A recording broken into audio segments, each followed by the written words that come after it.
Thanks for staying with us. So, our hero and celebrant of the week is Akinwumi Adesina, who is now the president of the African Development Bank.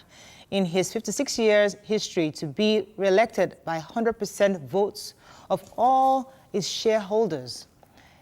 He was elected as the president of the African Development Bank in 2015 and then re-elected now for his second term. He's the first Nigerian to hold this position. We celebrate him not just because he's a Nigerian, but because he's a hard worker that is recognized locally and internationally. We celebrate Mr. Adesina today. Congratulations to him. One of the reasons why this story was important to us is this is somebody that he's been consistent for so many years. And we hardly see when hard work is celebrated and acknowledged. We see quick fixes. We see people getting rich fast. We see people who work hard not really getting the fruits of their labor. But this is a man, even before he was appointed as Minister of Agriculture, he worked for Rockefeller Center for 10 years. He became vice president of an African organization that handles agriculture. He was brought in as minister. He did well. He had a huge track record. We saw how he rejuvenated the entire agricultural sector in Nigeria.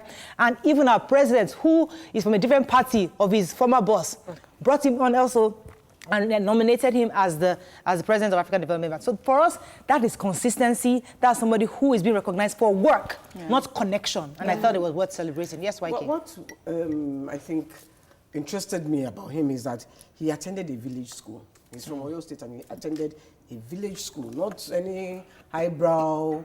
And then he went on to the University of Ife, where he left with great Ife. And from then he went to University of Purdue to do his master's, and he completed his PhD. But Mariam, in your view, what lessons you know, I love his story. I love his story, especially for a time like this.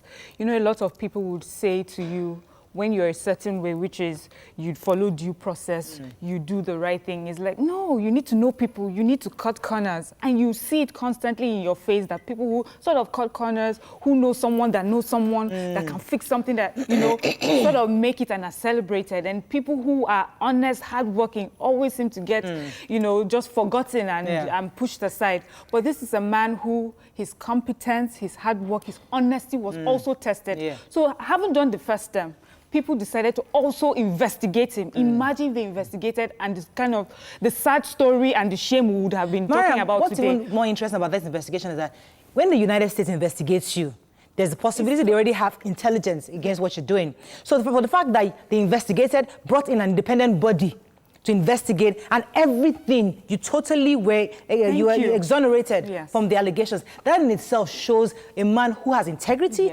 who is honest, and who is a hard worker. And we've seen that the bank has actually achieved consistent AAA rating over 5 years, I believe, based on the global credit rating agencies in the world. And also, African Development Bank Fund received $7.6 billion pledge from donors, a 32% increase for support to low-income countries. That is like a record-breaking achievement, and we're celebrating for that. He was actually Forbes Man of the Year 1 year. He was actually Forbes Man of the Year. And he's not the one that he was Forbes Man of the Year 1 year, and then the next year, they carried him for fraud. Yes. Thank you, YK. Yes. Then another thing is that when you find yourself out there internationally, also remember home. So his focus also, you know, was on Africa, and what his plans were with African Development Bank impacted so many lives. And it said in his first term, the bank achieved impactful results on the lives of 335 million Africans, including 18 million people with access to electricity. So when your hard work and your integrity takes you on an international stage, also remember home that they, you know. Okay, so we have to wrap up on that, but I hope Nigerians can get some inspiration from this story. Yes, we see those who enter government, steal money, get rich, we celebrate them, and after that, that's it.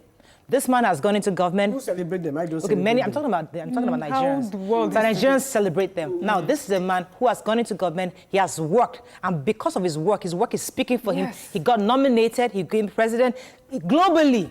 He was investigated and still he was exonerated. That in itself is something worth celebrating, and Nigerians should be proud of Mr. Adesina and know that there's nothing you cannot achieve. Once you stay in your lane, do it well, you'll be recognized locally and globally. I think the most important part of it here is you can work at a slow pace Hallelujah.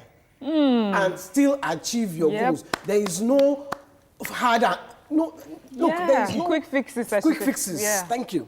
Yeah. Totally. So, and this is someone, he has done it, Shortcuts. and yeah. to be celebrated. I think we can end with that. Yeah. So you take it a step with baby steps, gradually, and then you be Just celebrated. be honest. Congratulations. Be true. Okay, let's go on a quick break. We have one more celebration, but we'll celebrate her maybe next week because the VC, the new acting VC of Unilag, is somebody worth celebrating.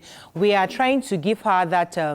We have her CV, and somebody that is worth celebrating. Yeah. But I think we'll just make it a point to celebrate her well next week because there's so much she's achieved. She's another person that have inspired me. I didn't know her before this time, and I just realized that this is somebody that is worth celebrating and letting people be inspired by her story. It's really worth it. Let's go to break. We'll be right back.